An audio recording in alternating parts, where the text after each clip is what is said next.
Ya, ndak, ndak.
Dadi sepote nganggo gambyong, sepote nganggo gambyong.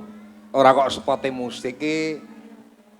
Jadi Jawa ki ra ana sepot nganggo blendrong ya ana. Nah, iki mau sepote nganggo gambyong. Nok sugeng dalu genduk anakku Nandasari. Inggih wilujeng dalu Kanjeng Rama. Iya. Nyapa kok dawakne iki? Lah kersane nyeni ngoten. Guyu aku ngono apa piye kowe? Mboten. Kanjeng Rama.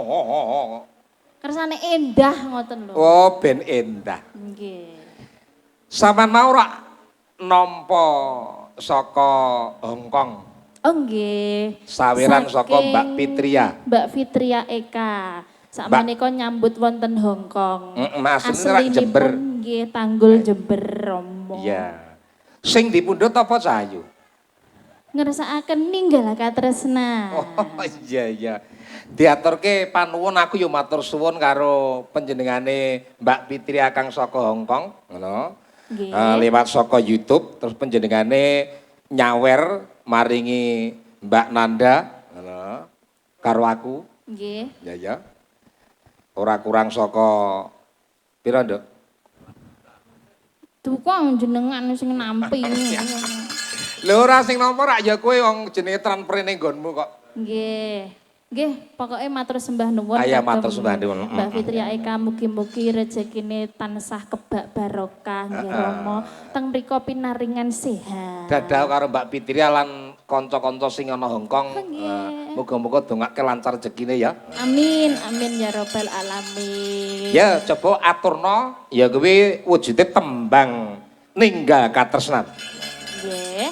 Sik tak bukane kok aku wae.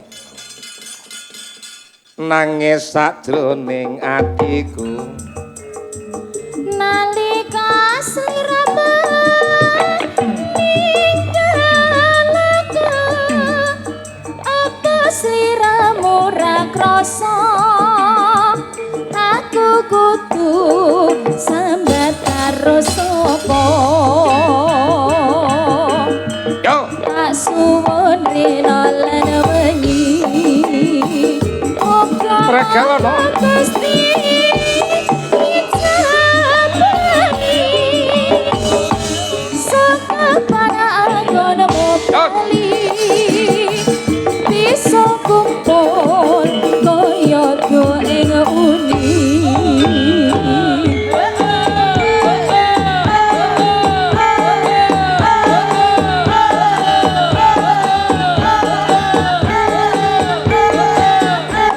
kali cah.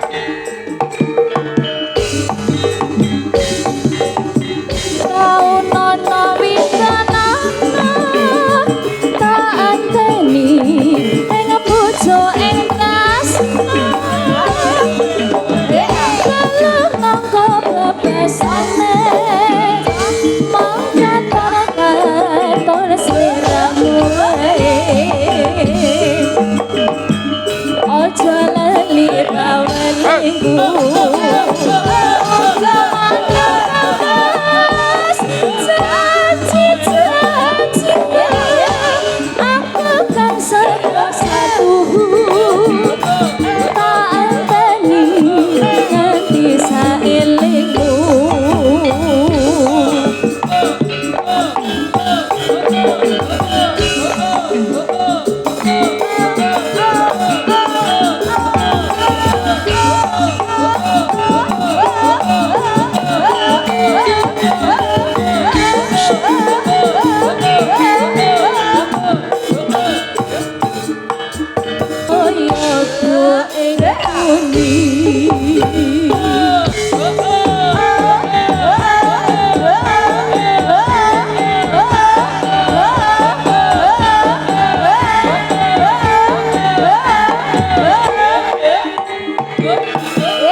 Sik to aja lungguh.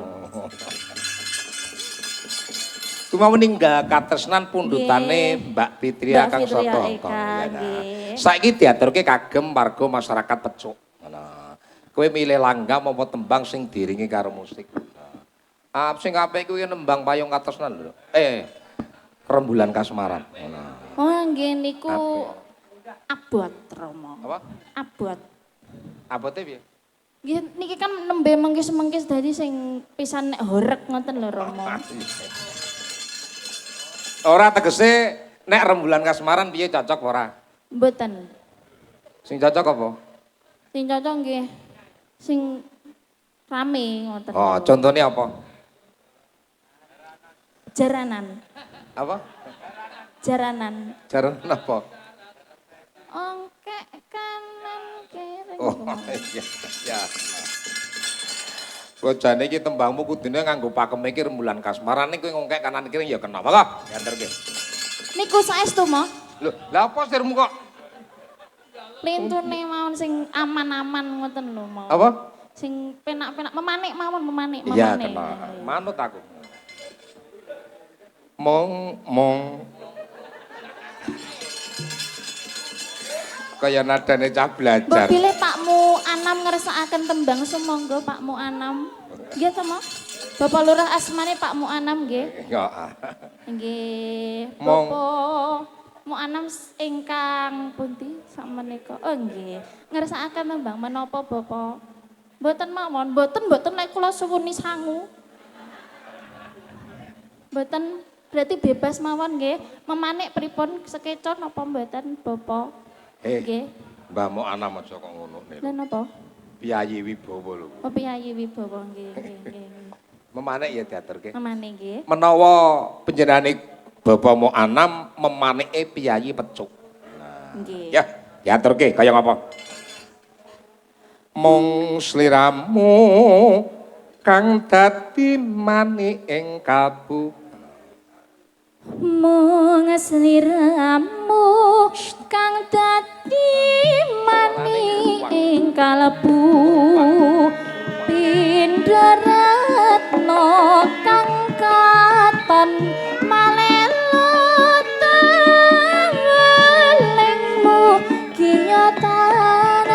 eling nadyan adoh rasaku tansah sumanding rino wengi aku banget tansah ngenteni tanah pegata ngidamata tasing rasna kala satuhu dadi tataline atiku kang tansah nandang kasmara.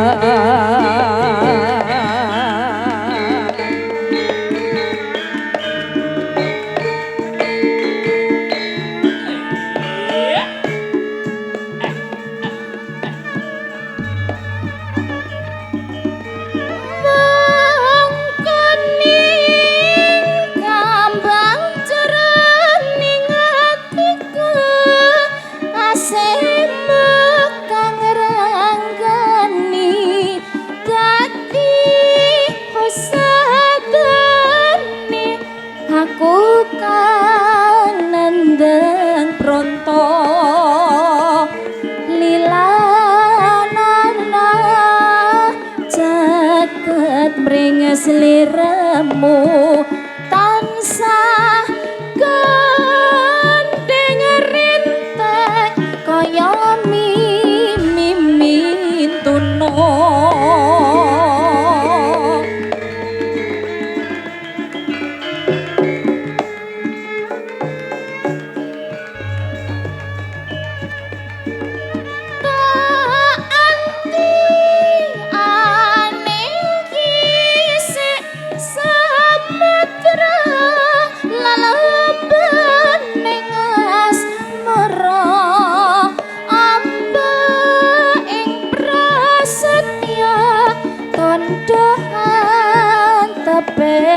Tresno sinaksanaku wong anggaret mendung ati kang wayang yen tanah gambo hangelayo.